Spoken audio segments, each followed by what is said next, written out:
All right, it is Hello Again Wednesday, and this is Hello Again Wednesday, episode number 69. Thanks for joining me. It's probably going to be a thought provoking one. We'll see how it goes.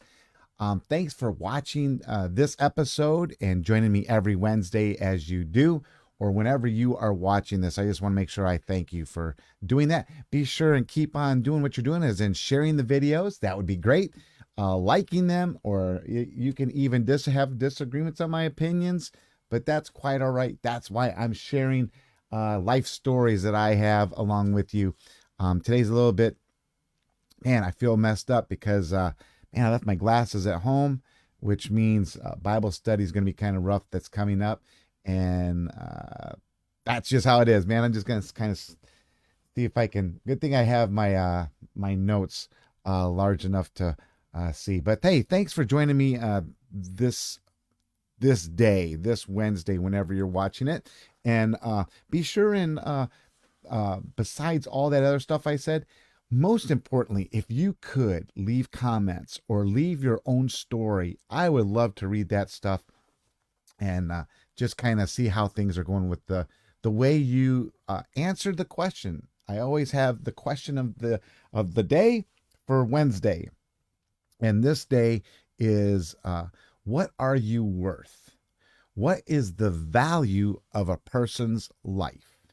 And as I was preparing for this, I came into this question last week. Uh, that was just kind of, for me, it was a frustrating question actually. And being a frustrating question, I just kind of wanted to lighten the atmosphere before, and then I was debating, do I do what I have and then do this last? But I'm going to start off with the lighter side of of people. Okay, the lighter side of life. Last Friday was going to be, well, excuse me, last Saturday was going to be movie day for me and some grandkids and stuff. While some grandkids, we kind of had the splitting. Some of them went up to Solvang, which is a Danish town, to do some sightseeing and stuff like that. And if you saw like Connie's stuff, she went to the ostrich farm and stuff like that. They had a great time up there, beautiful weather up the coast. And so we had plans to spend our Saturday. We were going to go to the movies and go to the theater and enjoy that. And then lo and behold, the movie was only on Disney Plus, which we have. But so we decided to watch it Friday night. And so if you saw Michelle's Facebook page, she was posting pictures of the movie night with the kiddies and stuff like that, and what they were, as they were all lined up against the wall and stuff watching a movie. And so we decided, well, what are we going to do for Saturday? Saturday was going to be a beautiful day here in Southern California, especially, ready, Six Flags. Six Flags, it was going to be 78 degrees, which meant Saturday would be a good day to head on up to Six Flags with the rest of the family that was hanging out here in Southern California. And so, but that meant I had to do stuff. I had to prepare another van to go up. The other ones had another van. They went up, like I said, to Solvang. So I had to prepare Ashley's van to go up to Six Flags. And to do that, for over a year or so, her driver's side window wasn't going down, and or it would go down, it wouldn't go back up. And so I easily found a motor for it, and it is like a puzzle. So it meant taking everything off and taking taping the window up, and then taking that whole motor system out and putting in a new motor system so that the window could go up and down. And that's the easiest way to get my pass scan going into Six Flags.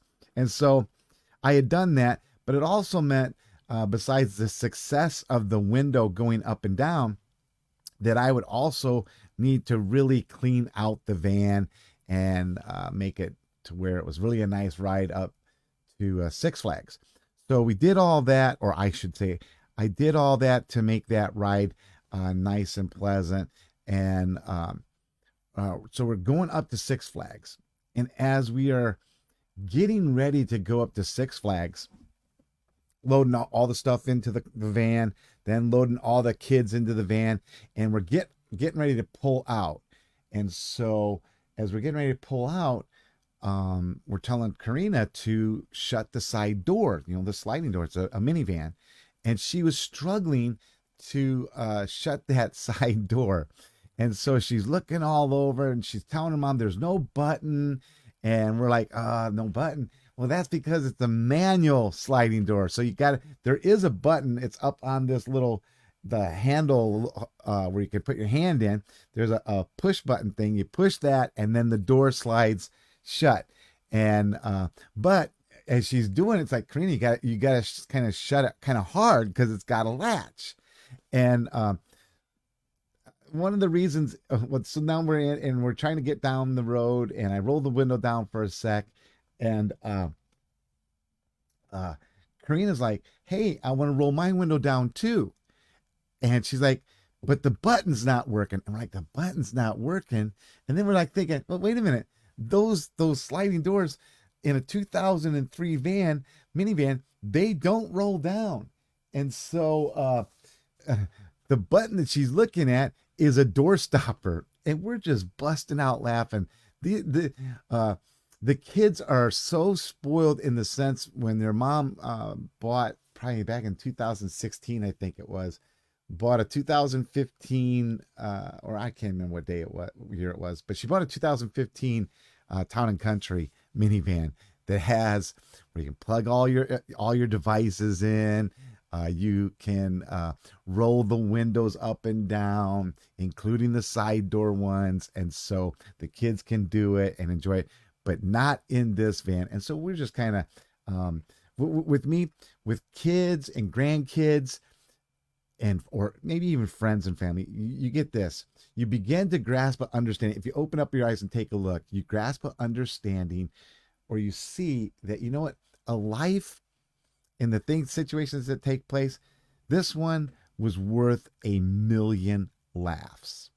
Now, the whole reason I started to think about this episode of, what are you worth? What's your life worth? Is last week I got in a van, and on the radio it was in the morning, and how it is in the morning. They're like, okay, we're going to do more talk than we are going to play music. And the conversation was about capital punishment. Now, you might agree or disagree with me, but these radio jocks, they were adamant about this situation. And I came into it. I don't know the name or any of the situation part, but I know this. There was an individual, an inmate on death row, and he had done a horrific crime. And in their opinion, they were not executing him fast enough.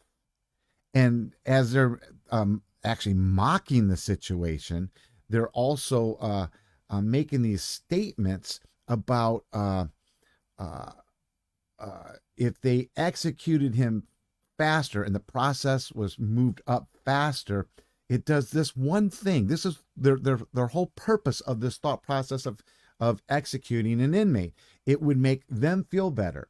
And I'm sitting there thinking, make you feel better? Wait a minute. You're not even connected to the crime, but you're saying that if I execute this person, it will make you feel better. In fact, there's one lady radio jock, she was like this. She went even farther with it. Not only are they not doing fast enough, they need to do it as a public execution, and she felt that would deter crime. And here's the thing about some radio jocks is they never have facts or anything like that. But they were stating their opinion, and I'm all for it. You go ahead and state your opinion. But man, they had nothing to really back up I think it was the two things: public execution, and then make you feel better, even though you're not connected to the crime. Now, for me, my opinion is nothing like their statements. And it did make me begin to question, like I said, the question of the day: what is the value of a person's life? And that would include an inmate. What is the value of that inmate's life? Is And so then I started questioning things. Is execution a greater punishment than a life behind bars or a life with no freedom ever? Um, and here's the thing, either way, there's a cost to whatever you choose. If you execute, there's a cost to that. If you um, uh, allow no freedom in the life of an individual, there's a cost to that. And then I started, I'm telling you, I'm asking so many questions that was rolling through my mind. If an inmate makes what would be considered a deathbed confession because they're on death row, makes a deathbed confession, and in that confession time, they ask for forgiveness, would would these or let me go deeper. Not only do they ask for forgiveness, like for the family, what if they ask God for forgiveness? Okay, now how would now because I'm going to talk about God, and I think they would. I think the radio jocks would struggle with that. I think that if you maybe um, I believe there's individuals out there that cannot stand a deathbed confession, or they cannot stand asking for forgiveness, or they question if an inmate truly has this heart change experience, to where their life is turned around from very bad to very good, and they don't believe it and they don't value it. And so then I asked another question. Okay, well, then how does God value life?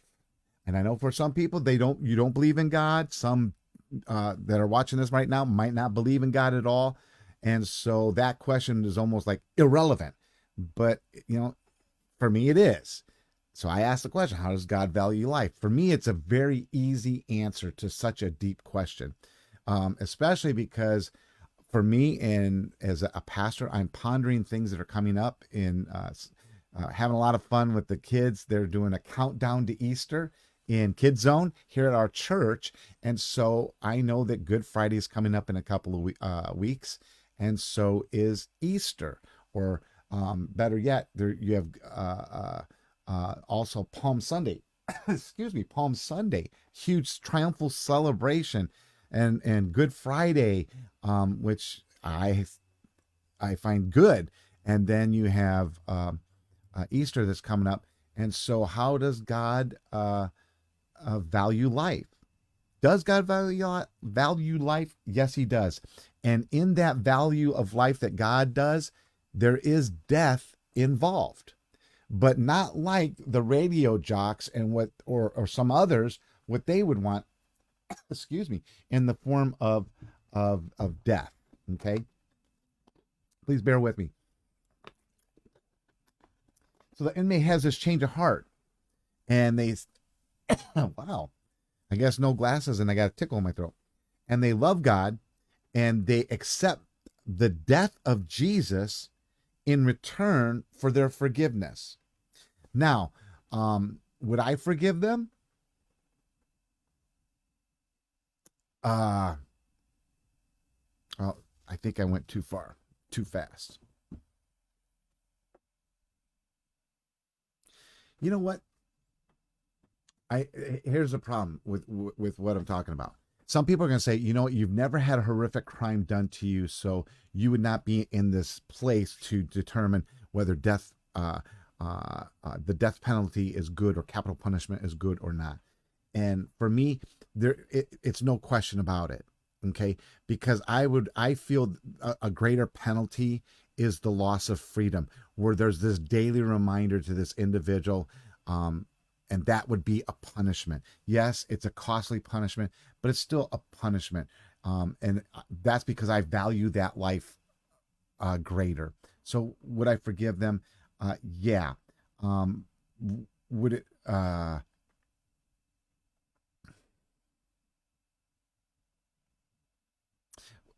You know what? It's because of this. I have to forgive them.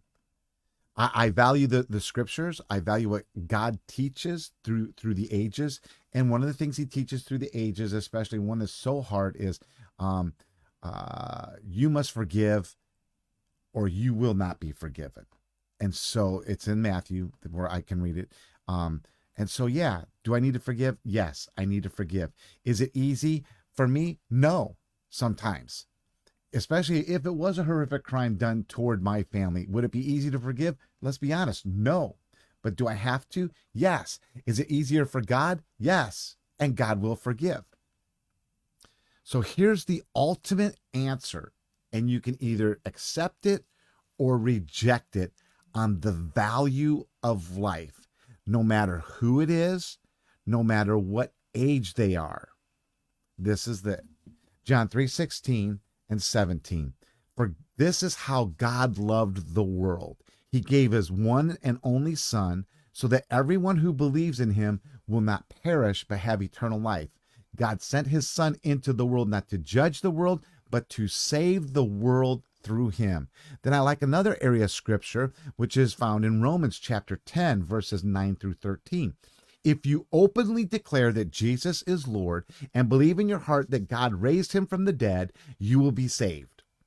For it is by believing in your heart that you are made right with God, and it is by openly declaring your faith that you are saved. As the scriptures tell us, anyone who trusts in him will never be disgraced. Jew and Gentile are the same in this respect.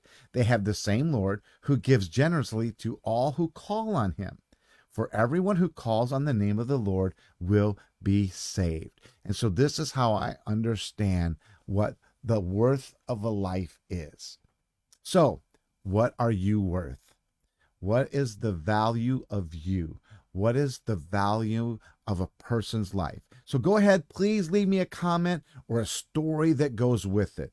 Look around you. Maybe someone will bring such joy, as I told in the first story of a value of life, that will bring such joy as laughter of a window that won't roll down, or it will roll up. It's priceless. That's the value. It's Wednesday. It's going to be 2 p.m. pretty soon here on the Pacific Coast out in Southern California. And we're having our Bible study in person downstairs. And we're also connecting it via Zoom.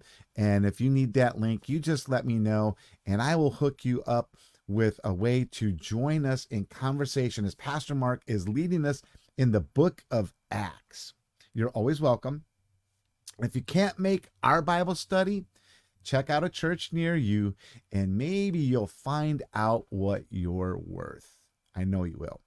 Thanks for being with me this Wednesday for Hello Again Wednesday. Please join me every Wednesday. Leave your comments, share the videos, all that good stuff. Thank you so much. You guys, I can't express how much I appreciate you guys joining me. And I will see you next Wednesday on Hello Again Wednesday.